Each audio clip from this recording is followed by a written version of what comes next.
यहाँ सुतजी शौनका आदि ऋषिगणहरूलाई विक्रम बेताल संवादका रूपमा विक्रमादित्य र बेताल बीच बैताल सोध्छ राजन। अर्को एउटा प्रसंग सुनाउन चाहन्छु। चम्पापुरी नाम गरेको प्रसिद्ध नगरी भागलपुरी नाम गरेको प्रसिद्ध नगरी थियो। चम्पकेश नामको बलवान धनुर्धारी राजा जसकी रानीको नाम थियो सुलोचना र सुलोचना एवं चम्पकेश नाम गरेका राजाबाट त्रिलोक सुन्दरी नाम गरेकी कन्या उत्पन्न भइन् जसको मुख चन्द्रमा समान, आँखी बहु धनुषको प्रत्यञ्जा समान, नेत्र मृग समान तथा शब्द कोइलीको समान थियो। ती बालाले देवतासँग पनि विवाह, ती जो बाला थिइन् जो कन्या थिइन् तिनीसँग देवताहरू पनि विवाहित गर्न लालसा राख्थे कि यी कन्यासँग हाम्रो विवाह भए हुन्थ्यो। देवताहरूले समेत यस्तो चाहना राख्ने। स्वयंवरमा लोक विस्तृत सबै राजा देवराज इन्द्र वरुण कुबेर धर्मराज एवं यी सबै देवता पनि मनुष्यको शरीर धारण गरेर आए। तिनमा इन्द्रदत्तले कन्याका पिता चम्पकसँग भन्छ, हे राजन, म सबै शास्त्रहरूमा कुशल छु, रूपवान एवं मनोरम छु, अतः हजुरकी पुत्री मलाई समर्पित गर्नुहोस् भन्दा धर्मदत्त भन्छन्, हे राजन, म धनुर्विद्यामा कुशल एवं मनोरम छु, मलाई आफ्नी कन्या समर्पण गर्नुहोस्। तेस्रा राजा के भन्छन् भन्दा तेस्रा जो युवराज आएका थिए ती कन्यासँग विवाह गर्न, त्रिलोक सुन्दरीसँग विवाह गर्न भनेर आएका थिए। तिनले के भन्छन् भन्दा मेरो नाम धनपाल हो, म सबै प्राणीहरूको भाषा जान्दछु, बुझ्दछु, गुणवान एवं रूपवान पनि हुनुहुन्छ, मलाई आफ्नै कन्या समर्पण गर्नुहोस्। र चौथो आएका के भन्छन् भन्दा हे राजन, म सर्वकला विशारद छु, प्रतिदिन आफ्नो कला प्रदर्शन गरेर मात्र मैले आफ्नो उद्योगबाट 5 रत्न प्राप्त गर्छु। पुण्यका लागि प्रथम रत्न, होमका लागि द्वितीय रत्न, आत्माका लागि तृतीय रत्न, पत्नीका लागि चतुर्थ रत्न र शेष अन्तिम रत्न भोजनका लागि व्यय गर्छु।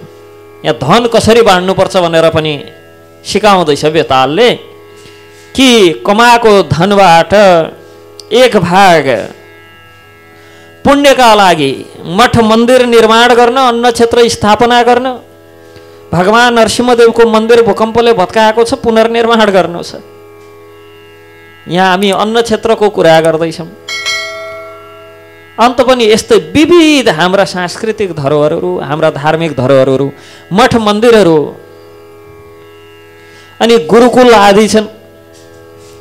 गुरुकुलहरूका लागि श्री रूपानुगा परा विद्यापीठ जो नरसिंहधाममा छ, भगवान नरसिंहदेवको सानिध्यमा 43 जना विद्यार्थीहरू छन्। यस्ता स्थलहरूमा कि जहाँबाट पुण्य र धर्म दुवैको लाभ होस्, यस्तो ठाउँमा एक भाग अर्थ छुट्याउनुपर्छ आफ्नो कमाईबाट। र द्वितीय रत्न होम होमादिका लागि, पञ्चयज्ञका लागि, अतिथि सत्कारका लागि, पितृ आदि होमका लागि, दैव आदि देवता सम्बन्धी पूजन यजन आदिका लागि एक भाग, आत्माका लागि तृतीय रत्न भनेको बचत कि कहिले कुनै बेला समस्या पर्न सक्छ, स्वयं कल्याणका लागि।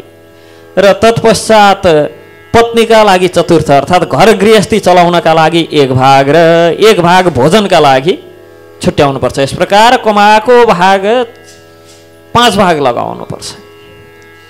यस प्रकार म धर्मात्मा भएका कारण हजुरकै कन्या मलाई समर्पण गर्नुहोस्। यो सुनेर राजा बडो आश्चर्यमा परेर कन्या कसलाई दिउँ केही निश्चय गर्न सकेनन् र ती त्रिलोक सुन्दरीलाई नै सोधे कि कोसँग जान चाहन्छौ तिमी? यी 4 जनाले नै तिम्रो हात माग्न आएका छन्, यी मध्ये तिमीलाई को ठिक लाग्छ भन्दाखेरि कन्या लज्जावश लजाएर केही पनि बोलिनन्। तत्पश्चात बैताल राजा विक्रमादित्यलाई सोध्छ, हे राजन, कन्या कसलाई समर्पण गर्न ठिक होला भन्दा राजा भन्छन्, हे रुद्र किङ्कर, रूपवती कन्या त्रिलोक सुन्दरी धर्मदत्तका लागि योग्य छिन्, किनभने इन्द्रदत्त वेदादि शास्त्रको ज्ञाता अथवा वर्णले द्विज अनि भाषा जान्ने, धन धान्यको विस्तार गर्ने धनपाल वाणिक वैश्य हो। तृतीय जो कलाविद एवं रत्नको व्यापार गर्छ त्यो शूद्र हो र बैताल श्रवणका लागि नै कन्या योग्य हुन्छन्। अथवा धनुर्वेद शास्त्रमा निपुण धर्मदत्त वर्णले क्षेत्रीय भएका कारण क्षेत्रीय कन्याको विवाह धर्मदत्तका साथ गर्यो भने तिनको गृहस्थी ठिक हुन्छ। राम्रोसँग गृहस्थी चल्छ यस प्रकार भने पछाडि अब बैताल पुनः राजासँग भन्छ, हे राजन, प्राचीन कालमा रमणीय पुण्यपुर नगरमा धर्मवल्लभ नाम गरेका एकजना राजा राज्य गर्ने गर्दथे। अनि तिनको एक मन्त्री थिए सत्यप्रकाश नाम गरेका। सत्यप्रकाशकी पत्नी थिइन् लक्ष्मी। एक समय राजा धर्मवल्लभले मन्त्रीसँग भने, मन्त्रीवर आनन्दका कति भेदहरू छन् यो मलाई बताओ भन्दा मन्त्री सत्यप्रकाशले आनन्दका भेदहरू बताउँछन्। आनन्द 4 प्रकारका छन्, ब्रह्मानन्द, अनि त्यस पछाडि विषयानन्द, धर्मानन्द र शिवानन्द। ब्रह्मचार्य आश्रमको जो आनन्द छ त्यसलाई ब्रह्मानन्द भनिन्छ, गृहस्थ आश्रमको जो आनन्द छ त्यसलाई विषयानन्द भनिन्छ। ब्रह्मचार्य आश्रमको आनन्द ब्रह्मानन्द जो सर्वश्रेष्ठ छ, गृहस्थ आश्रमको विषयानन्द मध्यम छ, अनि वानप्रस्थ जीवनको धर्मानन्द सामान्य हुन्छ, किनभने वानप्रस्थ आश्रम अलिक कठोर तपस्या युक्त हुन्छ। र सन्यासमा जो शिवानन्द प्राप्ति छ त्यो आनन्द उत्तम छ, सबैभन्दा उत्तम छ।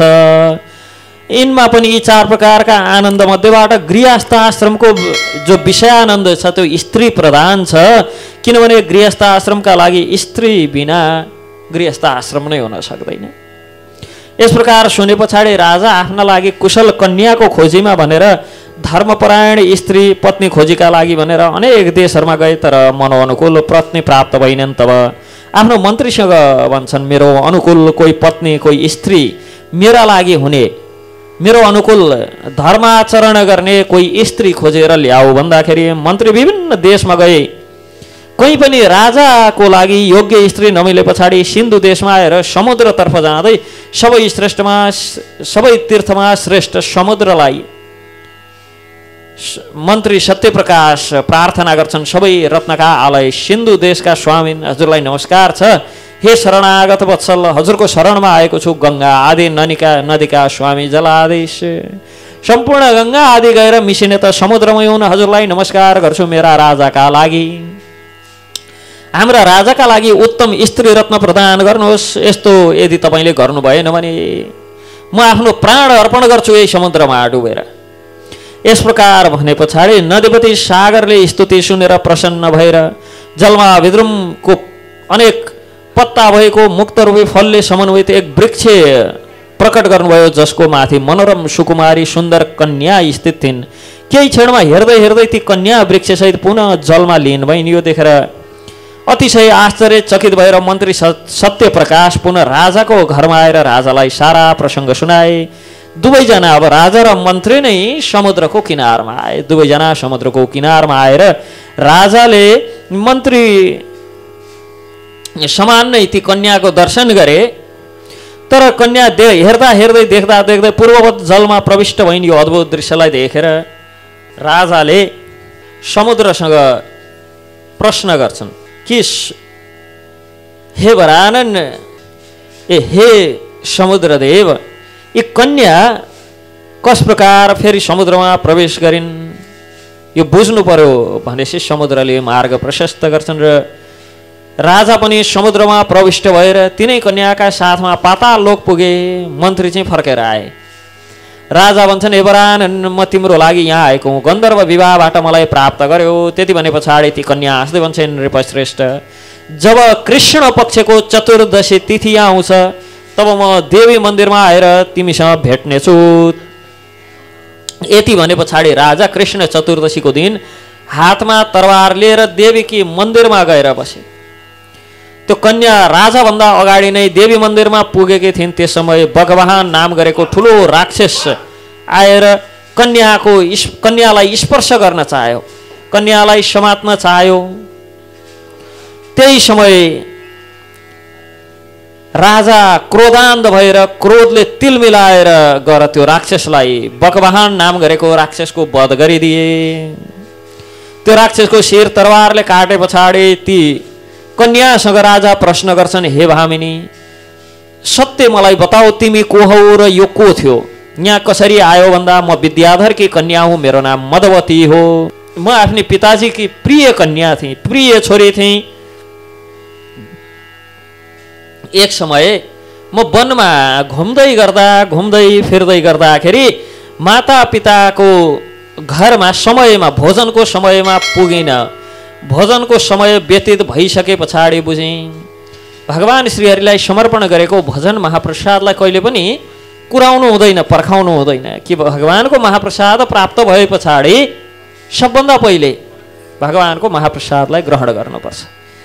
प्रसादलाई चाहिँ प्रसादको समयमा म ठिक समयमा नपुगेका कारण पिताले जब ध्यानद्वारा सारा वृत्तान्त बुझ्नुभयो, मलाई श्राप दिनुभयो, कृष्ण चतुर्दशीको दिन तिम्रो राक्षससँग विवाह होस् भनेर कि तिमीले राक्षस जस्तै वृत्ति अपनायौ।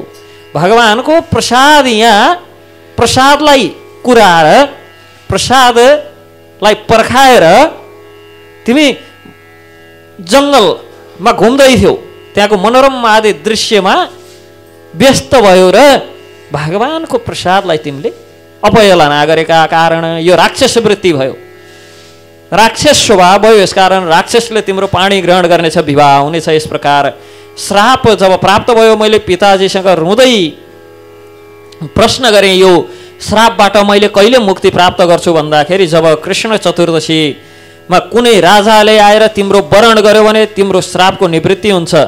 र आज हजुरको अनुग्रहले म श्रापबाट मुक्त भएँ, हजुरको आज्ञा पाएर अब म आफ्नो पिताको घर जान चाहन्छु। यो सुने पछाडि राजा तिमी मेरो घरमा हिँड र मसँग विवाह गर, यस पश्चात म तिमीलाई तिम्रो पिताको घर लिएर जानेछु। राजाको कुरा सुनेर राजाको महलमा गइन्, राजाले विवाह भयो र राजाको नगरमा महान उत्सव आदि मनाएर राजा सँगै रहन लागिन्। ती दुईबाट एक सुन्दर कन्या पनि भइन्। केही समय पश्चात एकाएक मन्त्री तपस्या गर्दै गर्दा आफ्नै शरीरबाट अग्नि प्रकट भएर मरे। सत्यप्रकाश नाम गरेका मन्त्री, जो मन्त्रीले कन्या खोजिदिएका थिए। अनि बैताल राजालाई प्रश्न गर्छन्, हे राजा त्यो मन्त्री किन मरे, के रहस्य छ यसको पछाडि भन्दा राजा विक्रमादित्य भन्छन् मन्त्री सत्यप्रकाश राजाका परम हितैषी मित्र र प्रजाका पनि हितैषी थिए। उनको समुद्योगले राजालाई श्रेष्ठ मधुवती नाम गरेकी विद्याधर कन्या रानीको रूपमा प्राप्त भइन्। तर मधुवतीसँग विवाह गरे पछाडि मन्त्री सत्यप्रकाशले देखे कि राजा मधुवतीलाई प्राप्त गरे पछाडि राजा बिस्तार विलासी हुँदै जाँदैछन् र प्रजाहरूको उपेक्षा गर्न लागे। विषय राजाले राज्यको सर्वनाश गर्छन्, राज्यको विनाशको कारण बन्छन्। जो विषय भोगमा लिप्त छन्, जो भोग विलासमा लाग्छन्, त्यस्ता शासकहरूले राज्यलाई विनाशै गरेर सकाउँछन्। दिन रात विषय सुखमा लिप्त रहेका कारण अब शीघ्र नै यो राज्यको विनाश हुन्छ। किनभने जब राजा विषयी एवं स्वार्थी बन्छन् तब राज्यको नाश हुन्छ। यस्तो स्थितिमा मेरा सारा मन्त्रणाहरू पनि व्यर्थ सिद्धि हुन्छन्। अत राज्यको विनाश म आफ्नो आँखाले देख्न सक्दिनँ, त्योभन्दा पहिले म आफ्नो प्राण उत्सर्ग गर्छु। यति सोचेर सत्यप्रकाशले आफ्नो प्राण परित्याग गरे। यदि शासकका कारण राज्य पतनको मार्गतर्फ लाग्दैछ भने मन्त्रीहरूले यस प्रकार पद मात्र होइन शरीर नै त्याग्ने, प्राणै त्यागिदिने गर्थे कि म जीवित रहँदा रहँदै मेरो राष्ट्रमा गलत भएको, प्रजाहरूको अधोन्नति अधोपतन भएको, राज्यको अधोपतन भएको म कसरी हेर्न सक्छु। यसकारण म राज्यको पतनभन्दा अगाडि आफ्नै प्राण उत्सर्ग गरिदिन्छु। यस्तो सोचेर सत्यप्रकाशले आफ्नो प्राण त्यागे। अब यहाँ त राज्यको पतन आफै मन्त्री भएर साक्षी बसेर हेर्छन्, त्यो पद पनि त्याग्दैनन्, प्राणको त कुरै छोडौँ। र जब कलियुग बढ्दै जान्छ शासकहरू विलासी हुँदै जान्छन्। साइकल चढ्ने हैसियत नभएकाहरूलाई हेलिकप्टर चाहिन्छ। आफ्नो कमाई धमाइले हुनु पर्थ्यो भने साइकल चढ्ने पनि जसको हैसियत थिएन तिनलाई अब हेलिकप्टर चाहिन्छ। शासक त्यस्ता छन्। अनि तिनका मन्त्रीहरू कस्ता हुन्छन्, यहाँ हेर्नुहोस् सत्यप्रकाश जस्ता मन्त्री थिए जसले राज्यको अधोपतन सुरु भयो। अब हाम्रा शासक विलासी हुन लागे। यी विलासी शासक, विषयभोगी शासक, यिनको राज्य अब पतन हुन्छ। राज्य पतन भएको देख्नुभन्दा म बरु प्राण उत्सर्ग गर्छु भनेर विचार राखेर उनले प्राण त्यागिदिए। तर अहिले शासक कस्ता हुन्छन्? जब कलियुग बढ्दै गयो, कलियुग छिप्पिँदै गयो, शासक कस्ता हुन लागे, मन्त्री कस्ता हुन लागे? राज्य शोषण गरेर, सबैलाई लुटेर, प्रजाको जति अधोपतन होस्, राज्य जतिसुकै अधोपतन होस्, बस आफ्नो कुर्सी बाँच्नुपर्छ। बाँचिन्जेल प्रजाको, जनताको शोषण गरेर कुर्सीमै मर्न पाऊँ, मन्त्री हुँदाहुँदै मर्न पाऊँ, यस्तो भाव कलीको संकेत हो। यस प्रकार बैताल पुनः भन्छन्, हे राजन, चूडापुर नाम गरेको रमणीय नगरमा चूडामणि नामको एउटा राजा राज्य गर्दथ्यो। अनि विशालाक्षी नाम गरेकी थिए, पतिव्रता पत्नी थिइन्। रानीले पुत्रको कामनाले भगवान शङ्करको आराधना गरिन् र भगवान शङ्करको कृपाले कामदेव समान सुन्दर पुत्र भयो, जो देवताहरूको अंशबाट सम्बोध भएको नाम हरिस्वामी राखियो। सबै सम्पत्तिबाट समन्वित त्यो हरिस्वामी पृथ्वीमा देवता समान सुखभोगमा लागेको थियो। देवल मुनिको श्रापले एक देवाङ्गना थिइन्, मनुष्य रूपमा रूप लावण्यका नामले उत्पन्न भएर राजकुमार हरिस्वामीकी पत्नी भइन्। एक समय ती सुन्दरीले आफ्नो प्रसादमा आफ्नो घरमा आनन्दपूर्वक शय्यामा शयन गर्दै थिइन्। त्यस समय शुकल नाम गरेको एक गन्धर्व आएर प्रगाढ निद्रामा निमग्न ती रानीको अपहरण गर्यो, ती रानीलाई लिएर गयो। जब हरिस्वामी उठेर हेर्छन्, पत्नीलाई नदेखेर पत्नीलाई खोज्न लाग्छन्। नभेटे पछाडि व्याकुल भएर सारा नगर छोडेर वनमा गयो र सबै विषयको परित्याग गरेर भगवान श्रीहरिको ध्यानमा लीन भयो एवं भिक्षावृत्तिको आश्रय ग्रहण गरेर सन्यास समान जीवन बिताउन लाग्यो। एक दिन राजा हरिस्वामी भिक्षा माग्नका लागि ब्राह्मणको घरमा गएको। ब्राह्मणले प्रसन्नतापूर्वक खीर बनाएर दिए। खीरको पात्र लिएर त्यहाँबाट स्नान गर्न भनेर गयो। बट वृक्षमा राखेको थियो नदीमा स्नान गर्न भनेर, यसो बरको वृक्षमा त्यो खीरको कचौरो राखेर, भिक्षाटनबाट आएको खीरको कचौरो राखेर स्नान गर्न भनेर नदीमा प्रवेश गर्यो। त्यसै समय कतैबाट सर्प आयो र मुख डुबायो त्यही खीरमा। मुख डुबायो। ती हरिस्वामी स्नान गरेर खीर खान लागे त विषको प्रभावले बेहोस हुन लागे। कि विषको प्रभाव शरीरमा देख्न लाग्यो। दौडदै ब्राह्मणको घरमा गएर भन्छन्, हे दुष्ट ब्राह्मण, तिमीले दिएको विषमय खीर खाएर म मर्दैछु। अब विषको प्रभाव शरीरमा देखिँदैछ, यसकारण तिमीलाई ब्रह्महत्याको पाप लाग्छ। यो भनेर त्यही मर्यो र तपस्याका प्रभावले शिवलोक प्राप्त भयो। राजासँग बैतालले प्रश्न गर्छन्, ब्रह्महत्याको पाप कसलाई लाग्ने हो? यसमा त्यो आफैलाई लाग्ने हो कि ध्यान नगरी विचार नगरी खाएको भएर सर्पलाई लाग्ने हो कि बिचारा ब्राह्मणलाई त थाहा पनि छैन केही, कसलाई लाग्नुपर्छ भन्दा राजा भन्छन्, विषधर नागले अज्ञानवश स्वभावत त्यो पायसमा जुठो हालेको। अत ब्रह्म हत्याको पाप त्यो सर्पलाई त लाग्ने कुरै भएन, त्यो नागलाई त लाग्ने कुरै भएन। किन? एक त उसमा यस्ता कुराको ज्ञान छैन, अर्को स्वभावत अब दुध देख्यो खानलाई मुख डुबायो, उसको के दोष? अब सन्यास बुभुक्षित था। ऊ भिक्षा माग्न ब्राह्मणको घरमा आएको थियो। ब्राह्मणले अतिथि देव स्वरूप मानेर अतिथि धर्मको पालन गर्दै कुल धर्मको अनुकूल भिक्षा दिएको हो। श्रद्धाले खीर बनाएर सन्यासीलाई निवेदित गरेको हरिस्वामीलाई।